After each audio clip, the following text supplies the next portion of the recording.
I will be reviewing 10 Cloverfield Lane, but for now, we have this. I went to an advanced screening of this, and there were maybe 10 people in the entire cinema. Oh my god! Hey. Awful. The Brothers Grimsby is directed by Louis Leterrier, best known for such bangers as The Incredible Hulk 2008 and Clash of the Titans. The perfect remake, just 10 out of 10. Amazing. It's written by Sacha Baren Cohen, Phil Johnston, actually someone that worked on Wreck-It Ralph, which is weird to think when you see a lot of the scenes in this movie, and Peter Bainham. The plot follows two brothers that are separated at a very young age, and after a long 28 years, they are reunited. The older brother, Nobby, has become a football hooligan who has 11 children, no respect for anyone or manners, and leeches off the government. The other one has become a secret agent. Yep, you already know where this is going. You know exactly where this is going. There's no time to catch up, however, as they have to form an unlikely partnership to save the world from biochemical warfare. Just the normal Wednesday family stuff, you know. You got Tuesday, that's past tonight. Wednesday, save the earth a little bit from some chemicals. Nothing big. Sacha Baron Cohen plays Nobby, and he does as well as you'd expect, and as well as we've seen of him. Mark Strong basically plays the same character that he does from Kingsman, and I can't complain. I'm gonna be completely honest with you right here. I'm gonna be blunt. I didn't want to see this movie. I had no expectations. I cringed at absolutely everything in the trailer, but I have to say that the comedy really worked in this film. Most of the time with comedy movies like this, everything is in the trailer, and the funniest bits are in the trailer, and you see the trailer 100 times before you actually get into the cinema. By the time you see them on screen, you just groan. Because it's over, it's gone, I don't care. But this movie takes those generic ideas, and it takes the stuff that they've even put in the trailers that makes it look like a terrible movie, and they spin it around completely on its head, or at least enough to keep you interested and to surprise you. I mean, hey, I'm kind of ashamed to admit this, but I even laughed when he had the poisonous dart in his balls, which is a joke that I haven't laughed at in at least a decade, because it's not funny anymore, and I didn't laugh at it in the trailers. I cringed. I was like, oh, why does this have to exist? But the way they did it in this movie caught me off guard, and I found myself laughing and then slapping myself in the face, because no, that's bad. Don't laugh at a movie. Don't actually enjoy yourself. You're a critic.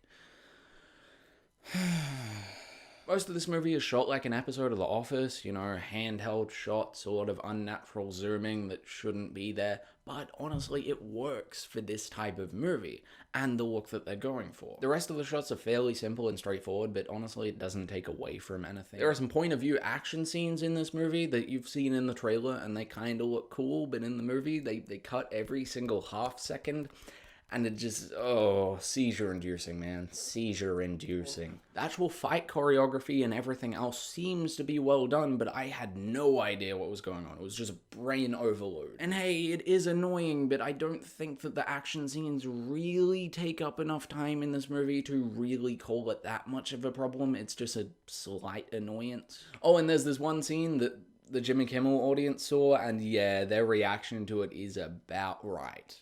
Very shocked, but shocked into laughing. In America, it was almost given an NC-17 rating, but over here, not even R.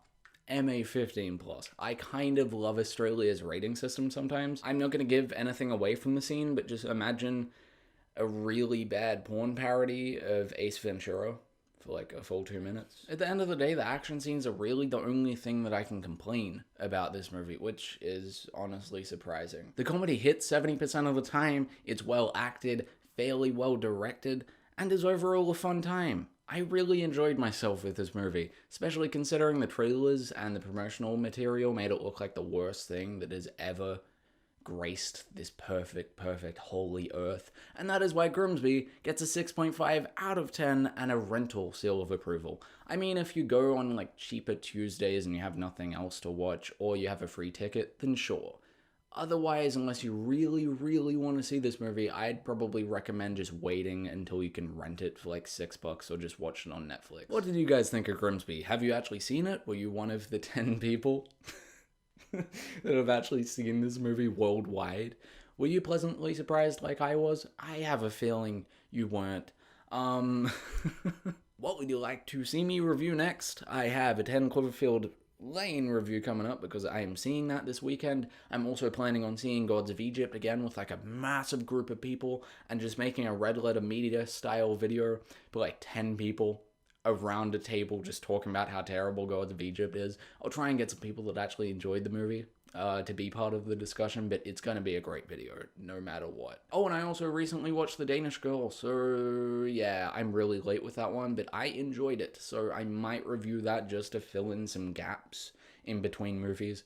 Anyway, whatever happens, I hope you have a great day, and happy watching. My feet are killing me. I feel like I've